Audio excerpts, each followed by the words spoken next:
నేను 3 ఇయర్స్ నుంచి హైదరాబాద్ లో ఉంటున్నాను సార్. అయితే అయితే మా చెల్లి వాళ్ళు అక్కడ ఉంటున్నారు అత్తాపూర్లో జర్మంటైన్ హాస్పిటల్లో. మా బావగారు ఫిజియోథెరపీ డాక్టర్ గా పనిచేస్తారు.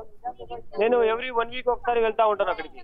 వెళ్ళినప్పుడు వాళ్ళు భోజనం చేసే టైంలో ఏ రోజు కూడా ప్రశాంతంగా భోజనం చేయలేదు సార్ ఈ 2 ఇయర్స్ గ్యాప్ లో. ఎందుకు చేయలేదని నేను కూడా తెలుసుకోవడం జరిగింది.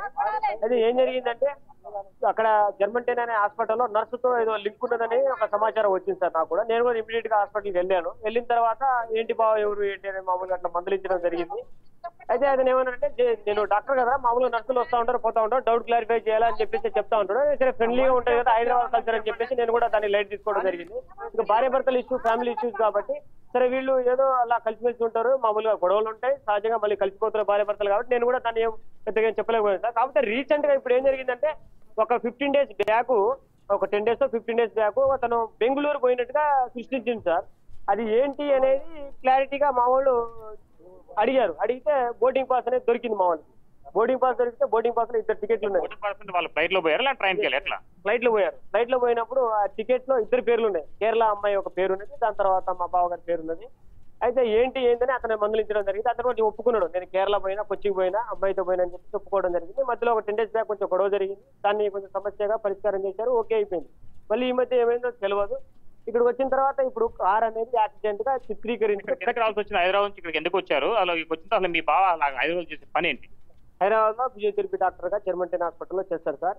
అసలు పని ఏంటి అంటే ఇక్కడ ఎందుకు రావాల్సి వచ్చిందంటే ఆ గొడవ వల్లనే వచ్చారు. ఇక్కడ సద్దుమణిగిద్దేమో ఉన్న ఊరు కదా, కొంచెం కలిసిమెలిసి ఉంటారు, కొంచెం మంచిగా ఉండదు అని చెప్పేసి వచ్చారు. కానీ ఆ గొడవ అనేది ఈ రకంగా దారి తీస్తుందని నేనైతే ఊహించలేదు. అంటే పెద్ద సమస్యల్లో గొడవ సెటిల్మెంట్ అయిన తర్వాత వీళ్ళు ఇద్దరు కలిసి వేరే ఊరు వెళ్తున్నారు ఎట్లా?